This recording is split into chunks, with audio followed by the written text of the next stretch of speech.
What's good, y'all? Kyle Loftus here, and today we're doing a cinematography breakdown of my latest music video, Don't Forsake Me by Clavon Don. So let's dive on in.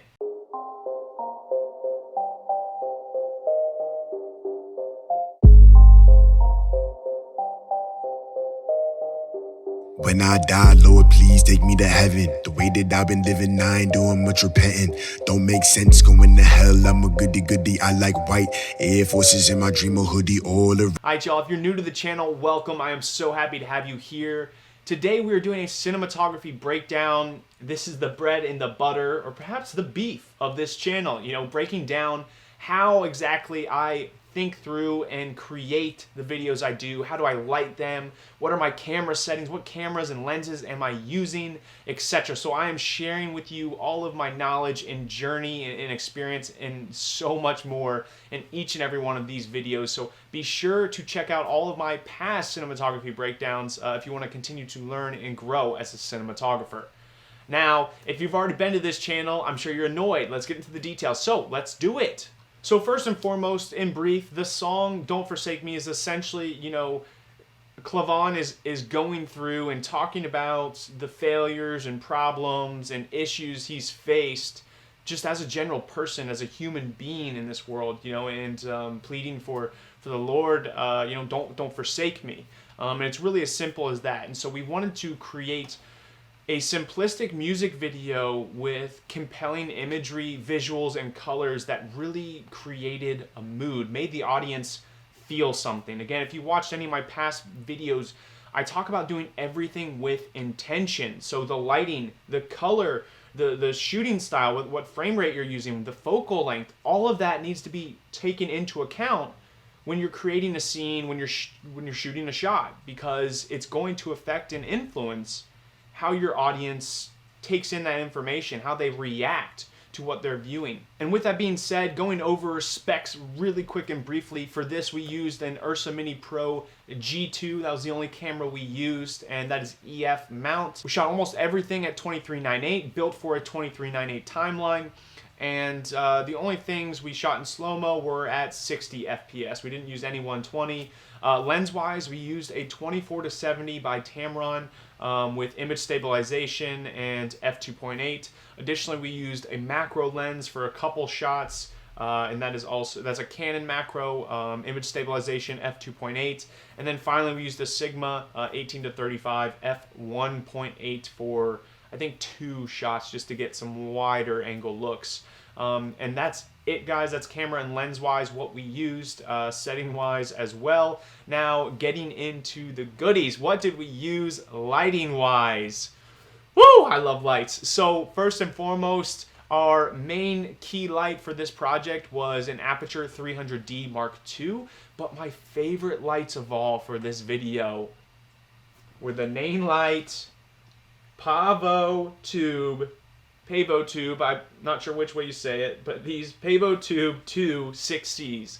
These are just absolutely incredible lights, and throughout this cinematography breakdown, I'm going to continue to highlight, you know, the perks and benefits of why I love these lights so much. So to break it down pretty briefly and easy for you, these are the Pavo Tube 2 6Cs. I believe their metrics read 25 centimeters in length. A little over half a pound. I think it's like 0.57 pounds.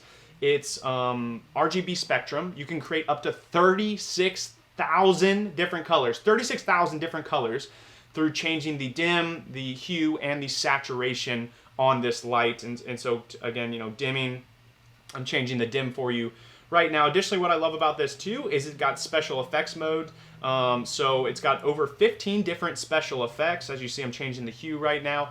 And these special effects include TV, police car, lightning, welding, candlelight, and many more. Change the saturation now for you. Additionally, you know, it does daylight and tungsten balance, so going from 2700 to 7500 Kelvin. Enough talking about these lights. Let's get into the breakdowns. But man, I'm so excited about these. I'm linking them below. $100 or less per light, guys. These are must-have portable lights. All right, so we've covered camera, we've covered lenses, we've covered the basic lights that we use. Now let's get into the meat and potatoes of this episode, starting with lighting setup number 1.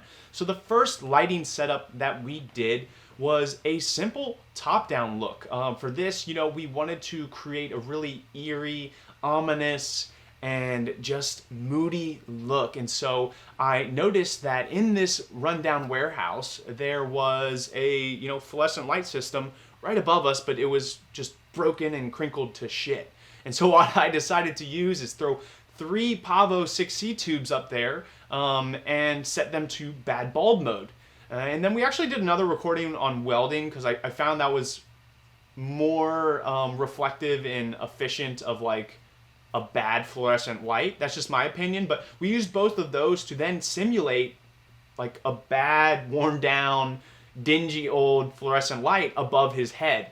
And so that gave us our full lighting top-down look for this scene. We did use a tiny bit of fill from the Aperture 300D, and I think I had that at about 20%, 15 to 20%, so a slight bit of fill there. And then lastly, we threw up some negative fill in the background. It's actually kind of hard to see. It might kind of look to you like it's part of the warehouse, but I did that to take out some of the sunlight. We were getting a bit too much that was spilling into the scene. It was taking away from the moody look.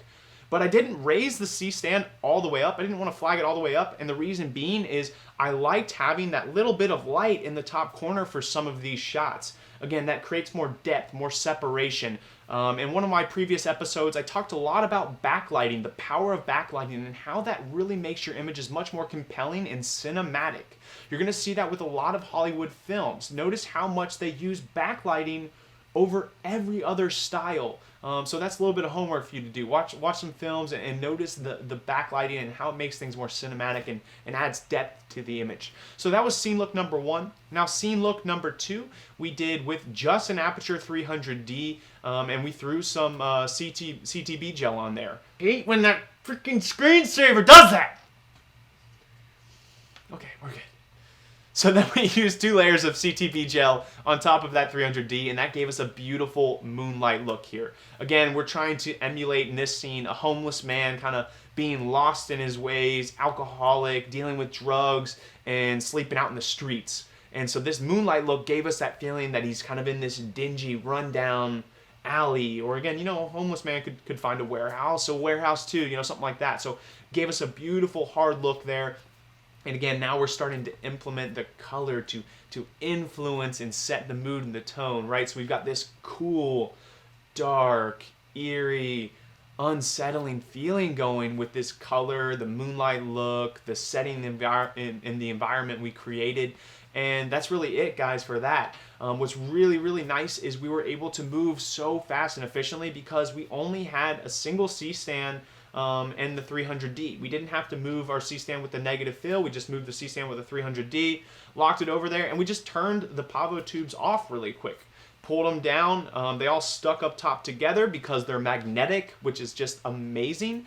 And we shut them off and set them aside and let them charge for a little bit. So we shot this scene 2, and then we moved to scene look number 3. Scene look number 3, we used a Fresnel. So we threw a Fresnel on top of the Aperture 300D, and then we also used 2 red gels on top of that. So that gave us this really harsh, demonic, scary, edgy, look here, but it was a bit too much of a silhouette look. I wanted that color to kind of wrap around, and again, this is kind of when we talk about motivating light, right? So the only light we're seeing in the scene is the light in the back, or we're noticing it kind of rim around him and create that hair light there, but it doesn't actually wrap around, but we created that illusion through motivating light. But what actually was there is just out of frame is a Pavo tube 2 6C.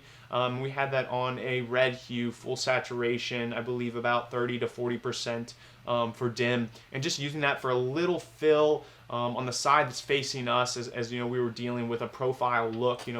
He's facing this way, so we just wanted a little bit of fill there. Again, guys, so we're implementing more color. This is complementary to the blue scene, the blue color and tones we use for the homeless man. But again, this is creating a whole different look and style of its own, and just adds the tonality and the dark and moodiness of this music video.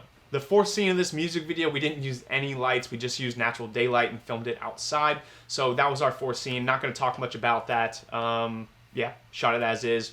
Looks freaking dope. Scene look number 5. Unfortunately, it didn't make the cut. I didn't love the shots. They didn't have as much energy as the rest, although I loved the look. So for this look here, it was actually just, we decided to throw in an extra look. We had some extra time on set, and I was walking around this rundown warehouse, and I noticed this whole window frame, and a couple window pieces were broken out, and I was like, huh, you know, this would be kind of cool to emulate, simulate, and create another world, another environment. So we set this, we set the frame up, and I just had my girlfriend hold it kind of over this barrel, keep it level and straight, and I knocked out a couple more of the window pieces, so it felt like the window to, again, like a grungy rundown warehouse or something, or industrial apartment that's like a 2.5 star maybe that Clavon is living at, you know. And so the idea was creating this space in this world where we're kind of outside his apartment or outside where he lives, looking in on him as he's kind of processing his life and writing and creating this song.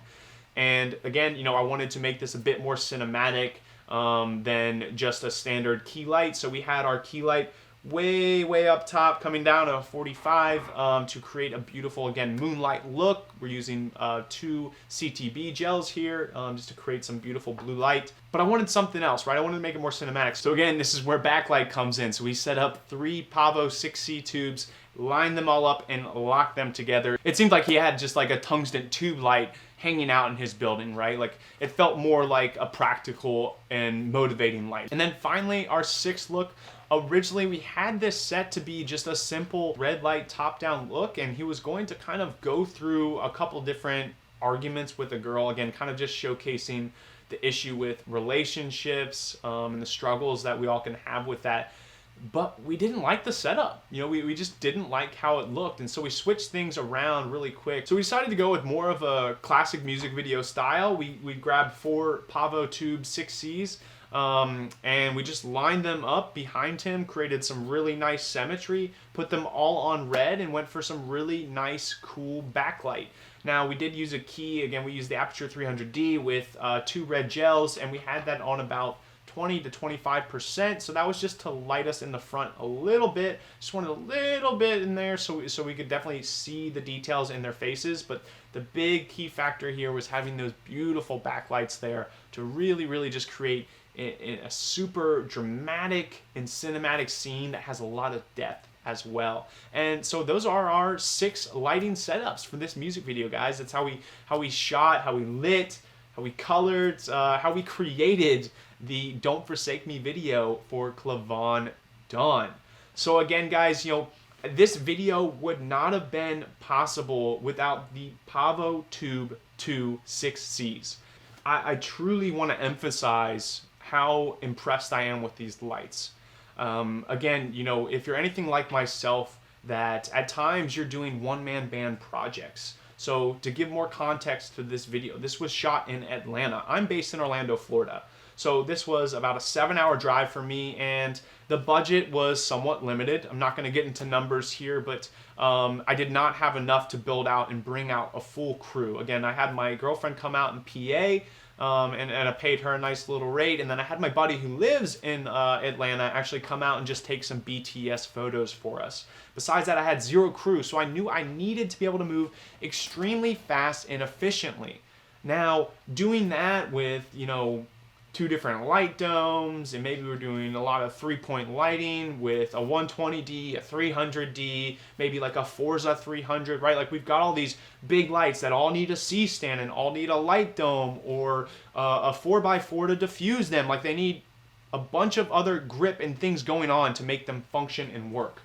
Guys, again, these things are magnetic. You hold down the button for 2 to 3 seconds and you've got power, super portable. You can hold them in the hand.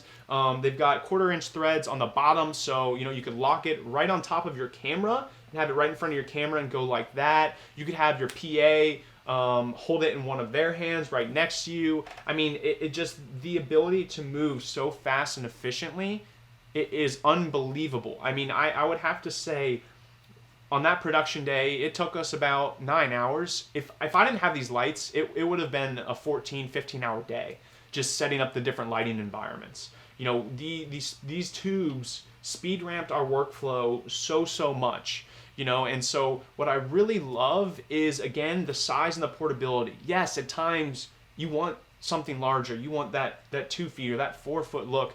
But the vast majority of the time, these are perfect, exactly what you need. They're super small and portable. You can hide them easily. You can put them onto your camera. You can magnetically attach them to walls, doors, refrigerators, etc. So these things are such a beast. So, with that being said, you should definitely go pick yourself up some Nanlite Pavo tubes. But that's all I got for y'all in this video. Now, if there's anything I missed, which, man, I really hope I didn't, but there always seems to be like one little thing. So if there's anything I missed, please drop a comment below. Let me know. Any questions, concerns, be sure to drop it below. I will get back to you, or shoot me a direct message on Instagram. You can get at me at CalVisuals.